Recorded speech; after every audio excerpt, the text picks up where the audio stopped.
Ashamaa akkam jirtan bakka jirtan maratti nageenyi waaqayyo isiniif haa baay'atu warreen maatii koo hiriyaa YouTube jalatti argamtan jechuudha. Akkam jirtan bakka jirtan maratti nageenyi waaqayyo isiniif haa baay'atu warreen YouTube kanaaf haaraa taatan baga nagayaan dhuftanii like godhaa isiniin jechuun barbaada. Akkasumas immoo hiriyaa YouTube like gochuu subscribe gochuudhaan na cinaa dhaabbadhaa isiniin jechuun barbaada.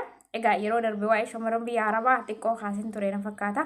Namoonni biyya keessa jiran shamarran Arabaatiin maaliif ilaalcha badaa qabaatan? Namni hunda jechuu koomi namoota yeroo hin jedhu namoota keessa jechuu kootidha. Shamarran biyya Arabaatiif maaliif ilaalcha badaa qabaatan? Wanti isaan ilaalcha badaa shamarran biyya Arabaatiif yookiin namoota biyya hammiif ilaalcha badaa maaliif akka qabaatan xiqqoo isiniif haa himume.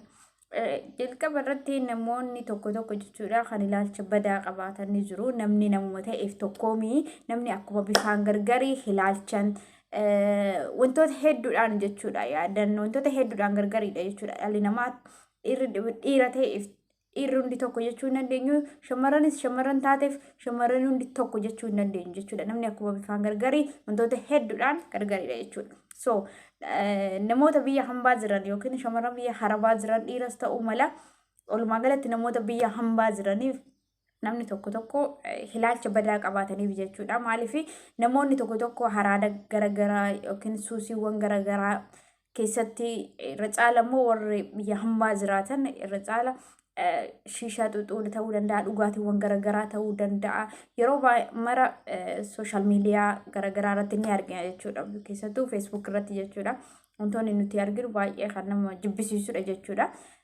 Kana yeroo argannu warri biyya keessa jiran irra caalaatti namni hundi waan akkas godhutti fakkaata jechuudha. Kanaaf namoota biyya hambaa jiraatan warroota biyya Arabaa garagaraa keessa jiraatan ilaalcha badaa akka isaan qabaatan isaan godhe kanadha jechuudha. Sababni isaan shamarran biyya Arabaa hin fuunu jedhanoo ijoolleen dhiiraa. Sababni duraa akka ilaalcha kootti akkanatti fakkaatetti jechuudha. Shamarran tokko suuraa garagaraa dhiira waliin kaatee Facebook irratti gizee laxxaftu, mana ijaazaatti ta'uu mala iddoo garagaraatti shishaa waliin wantoota hedduu waliin jechuudha. Namoonni tokko Facebook irratti gizee waa'ee kana argan sooshaal miidiyaa garagaraa irratti waa'ee kana yeroo argani namoonni yookiin dhiirri biyya jiran immoo namoonni hunduu yookiin shamarran hunduu akkasuma dubartiilee ta'uu mala dhiirri hunduu namuma akkasii waan itti fakkaatuufidha jechuudha. Maaliif kun ilaalcha fageessanii yaaduu waan hin dandeenyeef jechuudha. Namni akkanatti yaadu isaan fageessanii yaaduu waan hin dandeenyeef jechuudha gabaabumatti jechuudha. Namni sammuu qabu, namni fageessee yaaduu danda'u, namni sammuusaa to'achuu danda'u tokkoon wanta badaa fi wanta gaarii fi wanni yaraa gargar baasee beekutu irraati eegama jechuudha. So namni biyya hambaa jiraatu kamiyyuu tokkoomi jechuudha. Eessarra yaa jiraatu biyya hambaallee biyya keessallee yaa jiraatu namni akkuma bifaan gargarii wantoota hedduudhaan gargarii jechuudha. Kanaafuu namarratti nama tokko laallee namni kabiraallee akkas jennee fudhachuun wanta hedduu ulfaataadhaas wanta ta'uu hin qabne jechuudha kuni jechuudha. So ijoollee warri dhiiraa biyya keessa jirtan jechuudha. Shamarran biyya Arabaatii galte osoo fuutanii fuudhullee kan qabdan shamarran Arabaatii galtedha jechuudha. Maaliifan kana jedhe? Sababan kana jedheef hin qabaa jechuudha. Ani akka mataa kootti jechuudha. Shamarran biyya Arabaatii galte waa'ee jireenyaa gadi fageenyaan ni beekti. Jireenya isheerree jireenya mataa isheetirree yoo uummatte haala kamiin jireenya ishee akka adeemsifachuu akka haala bareedaa fi haala mijataa ta'een akka isheen adeemsifattu ni beekti jechuudha. Maaliif biyya hambaa keessa turte wanta jireenya gaarii fi yaraa addaan baastee ni beekti, fageessitee yaaduu hin dandeessi, kaayyoo ni qabdi, karaa biraa immoo maallaqa irree ni qabdi. Shamarran biyya Arabaa jirtu wanta hedduu qabdi jechuudha. So warri dhiirotaa kan fuudhuu qabdan shamarran biyya Arabaa jirtu sirriitti xabaqqa gootanii qabachuu qabdi jechuudha. Ishiin fageessitee waan yaaduu dandeessuuf ofitti amanamummaa guddaa waan of keessaa qabduuf jireenya isheetillee haala kamiin adeemsifachuu akka dandeettu waan beektuuf jechuudha.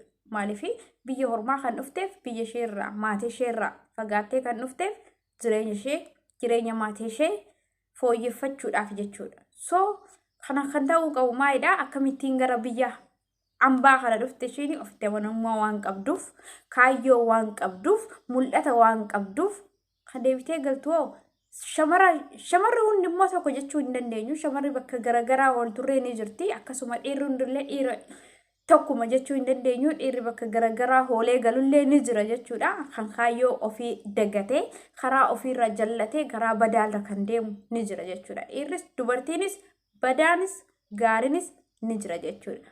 Kanaafuu kana nani haasaa jiru waan ilaalcha bareedaa qaban warroota kaayyoo isaanii maal akka ta'e mul'anni isaanii maal akka ta'e yaadni isaaniillee maal akka ta'e addaan baasanii beekanidha jechuudha. Warroota fageessanii yaaduu danda'anidha jechuudha. Kana haasaa jiru warroota kaayyoo isaanii dagatanii daandiin taan irra deemaa jiran warroota akkas jalqaba immoo nama akkamii namni kun nama akkamiiti ati jalqabumaa osoo waan shamara biyya harabaa yookiin dhiira biyya harabaa hin haasa'iin dura namni sun nama akkamiiti jedhii of gaafadhu. Nama sanillee gaafadhu. Nama san immoo kan nama tokko baruudhaaf dirqama itti siqxee nama san ilaalcha akkamii qabaata namni sun kaayyoon isaa maaliin jettee itti siqxee waa'ee nama sanii baruudha malee jalqabuma irratti nama sana osoo hin beekin callistee haala namaa laaltee yookiin fiizikaala namaa laaltee nama madaalin namni kamiyyuu kun yaada dogongoraati jechuudha.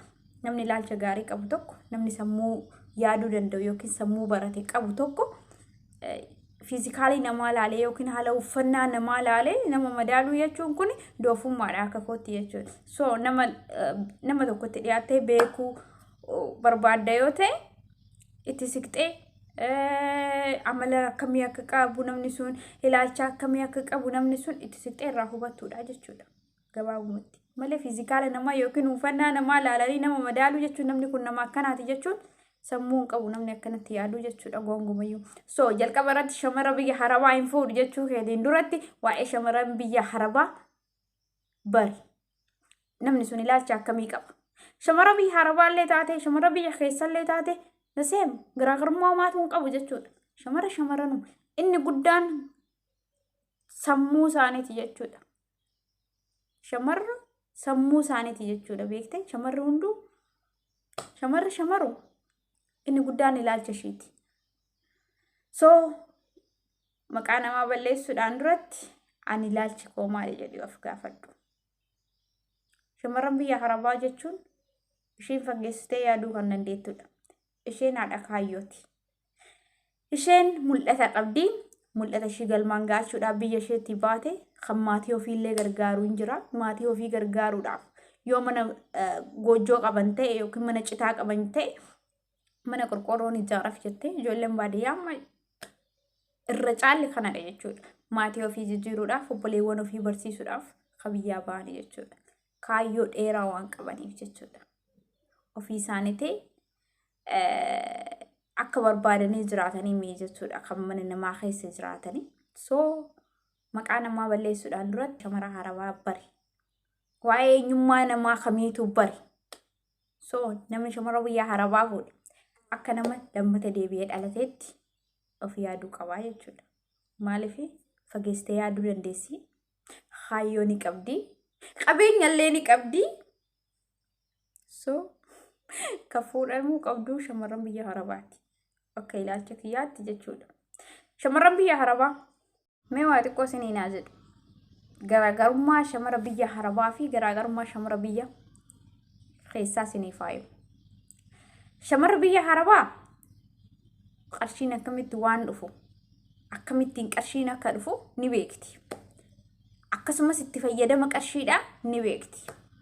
Shamarri biyya keessaa qarshiin akkamiin akka dhufu hin beektu. Akkasuma itti fayyadamallee hin beektu jechuudha. Maaliifan kana jedhee irra caalaatti shamarri biyya keessa jiran dadhabanii hin argatanii jechuudha. Tokko maatii waliin kan jira irra caala maatii waliin kan jiraatanidha. Maatiin kennaafi maatiin oo kennaniif wanti isaan bitanillee wantoota ofii barbaadan jechuu kan hin barbaadu wanta maatiin kennaniif waan ta'eef qarshiin akkamittiin akka dhufu waan hin beekneef wantoota garaagaraa irra oolchuu jechuudha. Wantoota barbaachisoos ta'uu mala, wantoota hin barbaachisnes ta'uu mala jechuudha. Kanaafuu itti fayyadamu maallaqaa irra hin beekanii jechuudha. Akkasumas warri heeruman immoo abbaa manaa isaaniitirraa yookiin dhirsa isaaniitirraa ta'e waan fuudhaniifu akkamittiin qarshiin akka dhufu waan hin beekneefu itti fayyadama isaa hin beekanii jechuudha. Dubartiin biyya harabaa jirtu qarshiin akkamittiin akka dhufu ni beekti. Dafqashii xapha gootee waan fidduufu qarshii sun baay'ee ishee marara jechuudha. Ani amma qarshiin akkamitti akka dhufu waan hin beekuufu qarshii hedduun jaaladha. Akkamittiin akka dhufu waan beekuuf jechuudha. Gatii dadhabbii kootii waan ta'eef jechuudha. Qarshii sana hin jaaladha. Maalirraa akkan oolchurre nin beeka jechuudha. Wantootuma hin taane irratti qarshii asiifachi hin faffacaasu jechuudha. So garaagarummaan shamarran biyya harabaa fi shamarran biyya keessaa hedduudha jechuudha. Gabaabumatti shamarran biyya harabaa itti fayyadama maallaqaa ni beekti jechuudha. Kan hin beekne illee jiraattu malti namni kaayyoo qabu namni maaliif akka biyya isaa maatii isaa irraa fagaatee deeme namni beeku tokko itti fayyadama maallaqaa irra ni beeka jechuudha. Maaliif maallaqni sun akka itti dhufe waan beekuuf jechuudha. So filannoon koo yeroo marau shamara biyya harabaati jechuudha. Maaliif maallaqni akka itti dhufullee ni beekti. Ishiin obsituu beektuudha. Asii wantoota yookiin rakkoowwan ishee qonnamu kamiyyuu obsaan keessa dabarsiti. Namatti mari'attu hin qabdu. Namni tokko kan bilbila irree ibsachuu hin dandeenyetu jira jechuudha. So callistanii shamara biyya harabaa jettanii maqaa nama hin balleessina. Namni shamara biyya harabaa maqaa balleessu ofiidhaan maqaa badaa qaba. That's it. Naa turtiin keenya har'aa fi asirra nu agahu waliin turtaniif guddaa galatoomaa isiniin jecha subscribe gochuudhaan like gochuudhaan akkasuma hiriyoota keessanitti share gochuudhaan maatiriyaa YouTube ta'a isiniin jechuun barbaada. Bakka jirtan maratti nageenya rabbii isinirraa jiraatu. Oolmaa gaarii isiniif hawwaa yeroo biraa viidiyoo biraatiin mata duree biraatiin walitti deebinaa. Have a nice day.